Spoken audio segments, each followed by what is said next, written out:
As Tesla's hype builds, Elon Musk doesn't seem to be able to let it go. This is because of the $1 billion worth of factories that the company is building. Thus, in this video, I will share with you the new insights on Elon Musk's $5 billion Gigafactories. Welcome to Elon Musk Era. Don't forget to like this video and subscribe to our channel to stay updated on our upcoming videos about Elon Musk, Tesla, SpaceX, and more. The company may have started modestly, building battery electric cars in the old Noone plant in Vermont, but its $5 billion Gigafactories are showing no signs of slowing down. As the world's leading automaker, Tesla tends to avoid the traditional approach when it has a chance to do everything differently.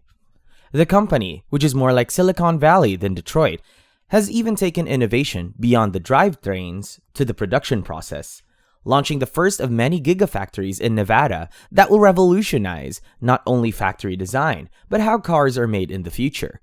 Furthermore, when Tesla acquired the Noone plant in Vermont, California, it went from a sports car manufacturer to a car manufacturer. Then, Tesla has grown and evolved from each one of those successes into the leading electric vehicle company in the US, responsible for 80% of the growing market in the United States. Moreover, with their long-range battery electric vehicle, Tesla introduced more than just a car. They introduced a new type of automotive technology. Meanwhile, battery electric cars have been on the horizon for almost as long as cars and have experienced some public failures along the way as companies of all sizes have sought to crack this new technology. Moreover, Fisker, a company that has made an effort to build a fuel-efficient sports car, failed in its attempt. Even though the car was highly anticipated, the company filed for bankruptcy after 1 year of production due to delays in its battery supply chain. This problem is Tesla's top concern, and they are doing everything they can to avoid it, including building the $5 billion Gigafactory, which they are committed to. In the meantime, Nevada's first battery factory went online ahead of its goal of producing batteries for 500,000 cars every year, within a facility with one of the largest footprints in the world. It's the Silicon Valley way, as Tesla engages its general contractor, learning from the experience and reinventing factory construction. After the Nevada Gigafactory goes online in the next few weeks, Tesla plans to keep scaling up by opening factory locations on every continent, or at least all the ones with automotive markets. On a side note, did you know that it took Tesla years ago to opt out of Elon Musk's plan to have robots building more robots by bringing human workers back onto the line? This does not mean that they are completely abandoning automation, however. In addition to this, Tesla wants to fast-track the construction of its massive manufacturing facilities, going from approval to ribbon cutting within a year. And one way to do this is by partnering with a factory that builds your factory.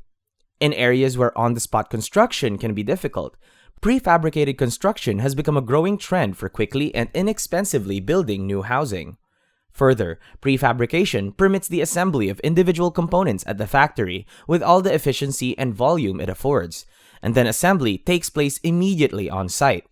In addition to this allows Tesla's factory to enjoy the benefits of an element that revolutionized manufacturing. In addition to having the ability to customize their factories for different terrain and other requirements, each Gigafactory is also designed to produce parts in an efficient and timely manner. Further, these savings will be necessary since a manufacturing effort of this scope is still going to be quite expensive. Together with Tesla's 7,000 employees and Panasonic's 3,000, the Gigafactory in Nevada is one of Nevada's biggest employers. Moreover, Nevada has stepped up with $1.4 billion in tax incentives and abatements for 20 years, as well as another $1.25 billion through tax abatements and incentives. Additionally, a total of $15 million worth of American steel was used in the construction of the Nevada complex. By placing the HVAC between the floors of the building instead of within the walls, there are also space and energy savings. Also, this is a big investment, but it pays off in the long run. By increasing the volume and improving the process of production, the battery price has dropped by 30%. As a result, bringing costs of batteries close to the gold standard for battery electric vehicles is a big step forward. Meanwhile, battery costs currently range between $147 and $157 per kilowatt-hour. According to some price estimates, if the price of an electric car drops below the $100 per kilowatt-hour, the price will be about the same as that of their gas-powered vehicles. In addition to this, it is also running ahead of the competitors like GM to move towards lithium iron phosphate batteries over lithium ion batteries. Further, it has the crucial function of removing expensive cobalt from the battery and plays an important role in Tesla's million-mile battery. Thus, when Tesla takes over the battery-making process, all of these things become easier. Aside from this, Elon Musk wants to produce 1 terawatt-hour per year, which he regards as an important benchmark. Musk believes that this magical number will enable renewable energy to become a mainstream source of energy. One more thing, intermittent power sources, such as solar or wind, require batteries to store excess production to provide continuous electricity, and that is already the case with Tesla in Australia. Are you familiar with this? Our Aussie subscribers? Let us know in the comments below. Further, there are 129 megawatt-hours of power stored in the Hornsdale battery, which can provide power to 30,000 homes. Designed to reduce blackouts plaguing southern Australia, the project is estimated to cost $400 million. Also, Tesla completed the construction of the largest battery in less than 100 days, just like in the spirit of the Gigafactory. Of course, how much less depends largely on when the clock begins. Additionally, Tesla hopes to recoup their investment through SolarCity and Tesla Powerwall battery, which they hope will help them recoup costs. And to support Tesla's mission to develop renewable energy, the company recently acquired the parent company, SolarCity. Aside from this, the panels are also paired with Powerwall battery systems to store excess energy so it can be used after dark. As part of the Gigafactory's output, Powerwall batteries are produced, and the solar array on top powers the entire facility. Also, Tesla has approached it in a very Tesla-like way, where the entire building is oriented towards true north.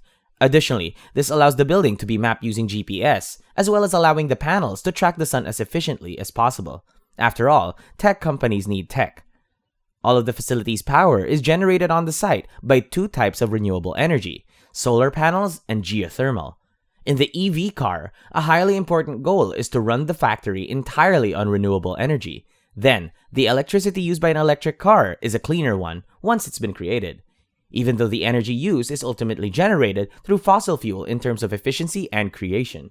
Meanwhile, a gasoline-powered car is approximately 30% dirtier than an electric vehicle. With an electric car, the benefits cumulatively balance out, so that over the lifetime of the car, it gets cleaner. And a considerable amount of renewable energy used in the construction process could help close this gap faster. Thus, Gigafactory 1, as the Nevada facility has been called, is only just the beginning. So, the visionary Musk argues that renewable energy will require 100 gigafactories to be deployed across the globe.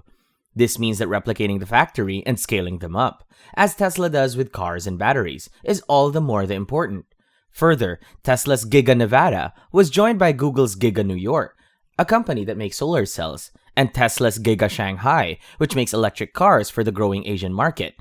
As China's government incentives have expired, growth has slowed, and just like Giga Nevada, Tesla's goal is to build 500,000 units per year of the Tesla Model 3 and Tesla Model Y. Giga Berlin only broke ground this June. However, this process of building gigafactories has been refined so that Tesla vehicles should begin making their way into production by next year. Also, a gigafactory is planned for the central United States, with Austin and Tulsa being the lead candidates. The company will likely build another Asian plant near their partner LG Chem in South Korea, which makes Tesla batteries, and in Japan, where Panasonic makes batteries. Aside from this, it is believed that a large investor is looking at places for gigafactories, despite Elon Musk saying Brexit makes manufacturing in the UK too complicated. However, it can't be denied that Tesla is no longer the only one with battery electric cars. As a result of these factories, and Tesla's capability to build more wherever the need arises, the company retains an advantage over its competitors. Also, Tesla is uniquely positioned to meet the growing demand for renewable energy and zero-emission cars as production and adoption of these technologies grow. While a competitor may develop a battery or a car that is better than Tesla in a few ways, they cannot compete on scale. So what do you think the rivals do? Tesla's competitors help it to adapt to the market for renewable energy rather than actually being competitors. This is why upgrading to a $5 billion gigafactory is such a great investment. What are your thoughts on this? Let us know in the comments below. Thank you for watching. If you would like to receive updates on Elon Musk and his companies, make sure you click the subscribe and bell button.